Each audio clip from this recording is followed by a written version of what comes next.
Amir Temur nomidagi O'zbekiston Respublikasi Davlat xavfsizlik xizmati akademiyasida o'qish istagida bo'lgan nomzodlar dastlabki test sinovlarida ishtirok etish uchun Bilim va malakalarni baholash agentligining veb-sayti orqali ro'yxatdan o'tishadi. Shu o'rinda eslatib o'tamiz, tizimdan oldin foydalangan talabgorlar ro'yxatdan o'tishi shart emas, kirish bo'limi orqali tizimga ulanish mumkin.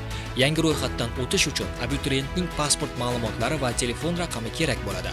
Talabgor pasport seriyasi va raqami, jismoniy shaxsning shaxsiy identifikatsiya raqami, telefon raqam kiritilgandan keyin parol kiritilgach arifmetik amal bajariladi va qonun talablari bilan tanishib chiqilgandan keyin ro'yxatdan o'tish tugmasi bosiladi. Shundan keyin abituriyent kiritgan telefon raqamiga SMS keladi. Raqam tasdiqlangandan keyin nomzodning shaxsiy ma'lumotlari personallashtirish markazidan integratsiya orqali olib kelinadi. Nomzod doimiy yashash manzilini kiritgandan keyin xizmatlar bo'limidan Davlat xavfsizlik xizmati akademiyasi bo'limini tanlaydi va xizmatdan foydalanish tugmasi bosiladi. Abituriyent ariza to'ldirishga kirganda nizom talablari bilan to'liq tanishib chiqishi kerak. Tanishib bo'lgach, nomzod so'ralgan ma'lumotlarni kiritadi. Test topshirish hududi, test topshirish tili hamda test topshiradigan chet tilini tanlaydi. Agar nomzod harbiy xizmatni o'tayotgan bo'lsa, ha yoki yo'q degan tugma bosiladi.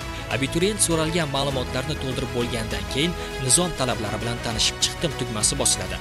Saqlash tugmasi orqali ariza yuboriladi. Agar nomzodda chet tili sertifikati mavjud bo'lsa, xalqaro sertifikat yuklash bo'limidan chet tili sertifikatini yuklash imkoniyati ochiladi. Test sinovlarida ishtirok etish uchun nomzodlardan bazaviy hisoblash miqdorining yarim baravari miqdorda to'lov undiriladi. Taqdim etilgan invoice raqamga istalgan onlayn to'lov tizimlari orqali to'lovni amalga oshirish mumkin. To'lov amalga oshirilgandan keyin abituriyentning arizasi qabul qilinadi.